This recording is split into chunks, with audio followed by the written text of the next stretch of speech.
Most people have been paying into Social Security their entire working lives. Decades of contributions, every paycheck without fail. And yet, when the time comes to actually collect it, most people make the single most expensive decision of their retirement based on a feeling rather than the math. They claim it too early, and they live with the consequences for the rest of their lives. Today, we're going to fix that. How Social Security actually works, what determines your benefit, and why the claiming age you choose matters far more than most people realize. Let's start from the beginning, because the basics are less understood than you'd think. Social Security calculates your benefit based on your 35 highest earning years, not your last 35 years, your highest 35. If you worked for 40 years, the 5 lowest earning years get dropped. If you worked for 25 years, the remaining 10 get counted as zeros, which pulls your average down significantly. That average gets adjusted for inflation and run through a formula that replaces a higher percentage of income for lower earners and a lower percentage for higher earners. The result is your primary insurance amount, your PIA. That's the monthly benefit you'd receive if you claimed at exactly your full retirement age. For most people retiring today, full retirement age is 67. Everything else, every decision about when to claim is measured against that number. Here's where it gets important. If you claim before 67, your benefit is permanently reduced. Claim at 62, the earliest possible age, your monthly check is about 30% smaller than your PIA, every month, for life. If you wait past 67, your benefit grows, 8% per year for every year you delay up to age 70. Claim at 70, your monthly benefit is 24% higher than your PIA. Let's put real numbers on this. Say your full retirement benefit, your PIA, is $2,000 a month. Claim at 62, roughly $1,400 a month. Claim at 67, $2,000 a month. Claim at 70, $2,480 a month. That's a $1,080 monthly difference between claiming as early as possible and waiting as long as possible. Over $12,000 a year for life, with cost of living adjustments applied on top of whichever base you locked in. Run that over a 20-year retirement, and the gap between claiming at 62 versus 70 exceeds $200,000 in total lifetime income.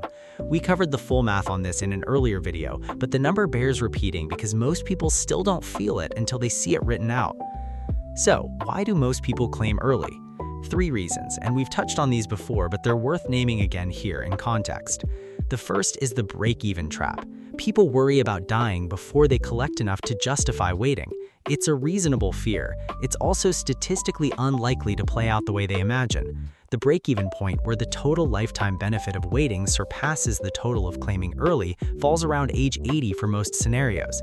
Average life expectancy at 65 in the US is 82 for men and 85 for women.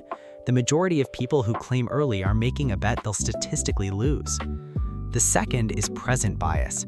Money now feels more real than money later, even when later is objectively more. This is just how human psychology works, and it costs people enormously in this specific decision. By the way, if nobody's told you this stuff before, that's kind of the point of this channel. Hit subscribe if you want to keep getting it. New video every single day. Now, back to what we were saying. The third is savings anxiety. Watching a portfolio decline while waiting for a higher benefit is psychologically brutal. The instinct is to start any income stream as soon as possible. But as we've covered before, drawing down savings in early retirement while delaying Social Security is often the mathematically superior strategy, even though it feels like the riskier one. There are situations where claiming early makes sense.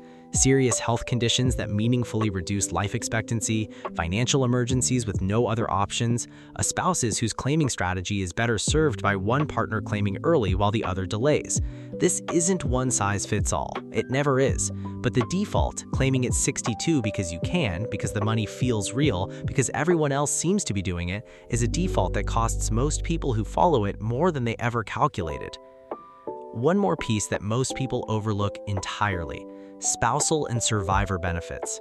If you're married, your Social Security decision doesn't just affect you, it affects your spouse, potentially for decades after you're gone. When one spouse dies, the surviving spouse receives the higher of the two benefits permanently, which means the claiming decision of the higher earner in the household is actually a decision about the surviving spouse's income floor for the rest of their life. A higher earner who claims at 62 and locks in a reduced benefit isn't just accepting less for themselves, they're potentially locking their spouse into a lower income for 10, 15, maybe 20 years of widowhood. That's a different calculation than just running your own break-even math. Here's what this all comes down to. Social Security is not a simple form you fill out when you're ready to stop working. It's a decision with permanent financial consequences, one that interacts with your savings, your tax situation, your Medicare costs, and your spouse's long-term security in ways that aren't obvious until someone lays them out clearly. The people who get this right aren't necessarily smarter or better with money, they just understood what they were deciding before they decided it. Now you do too. All right, that's all for now. We'll see you next time.